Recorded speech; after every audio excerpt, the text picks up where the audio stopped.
হরে কৃষ্ণ।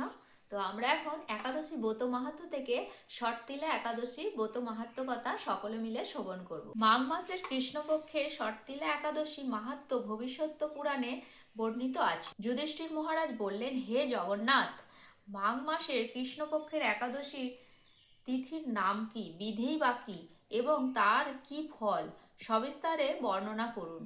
তদুত্তরে ভগবান বললেন, হে রাজন, এই একাদশী শর্তিলা নামে জগতে বিদিত।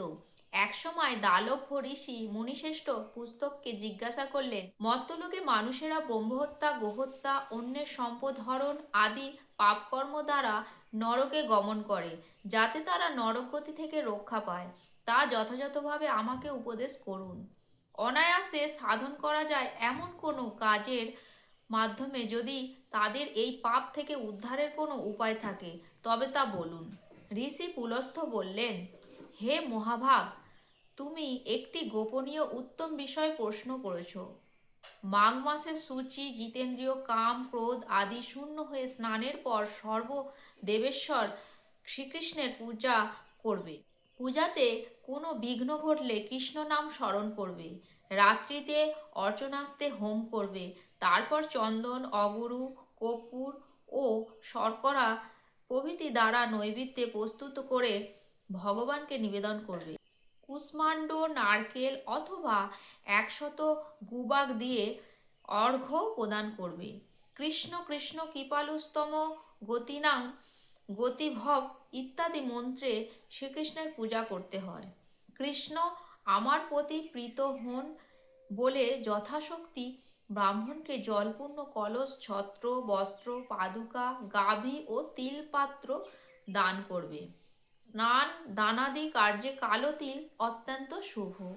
হে দ্বিজোত্তম, ওই প্রদত্ত তিল থেকে পুনরায় যে তিল উৎপন্ন হয়, তত বছর ধরে দানকারী স্বর্গলোকে বাস করে। তিল দ্বারা স্নান, তিল শরীরে ধারণ, তিল জলে মিশিয়ে তা দিয়ে তর্পণ, তিল ভোজন এবং তিল দান, এই 6 প্রকার বিধানে সর্বপাপ বিনষ্ট হয়ে থাকে। এই জন্য এই একাদশীর নাম শর্তিলা।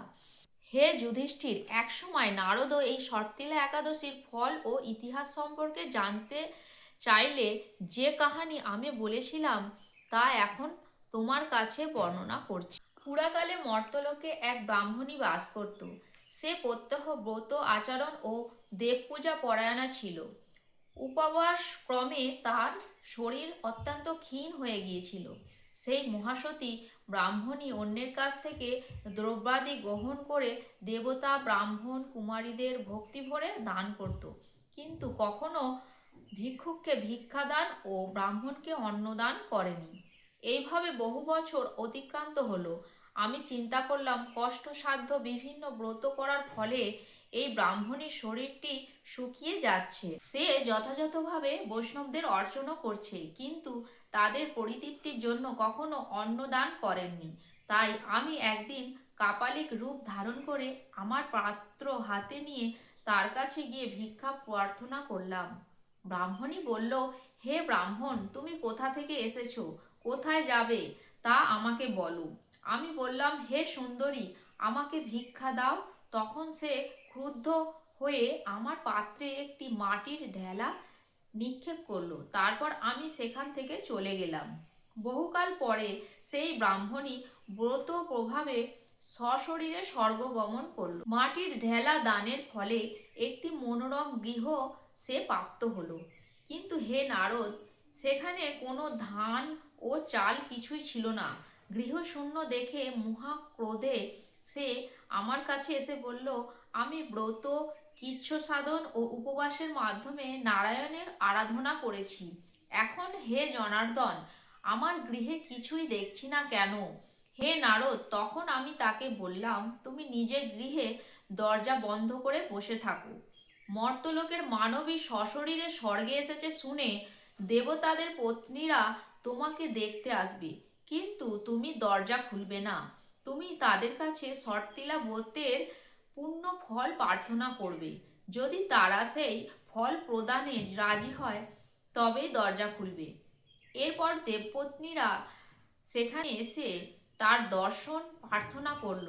শর্তিলা ব্রতের ফল পেলেই কেবল সেই মানবী দর্শন দেবেন জেনে তাদের মধ্যে এক দেবপত্নী তার শর্তিলা ব্রতজনিত পুণ্যফল তাকে প্রদান করল।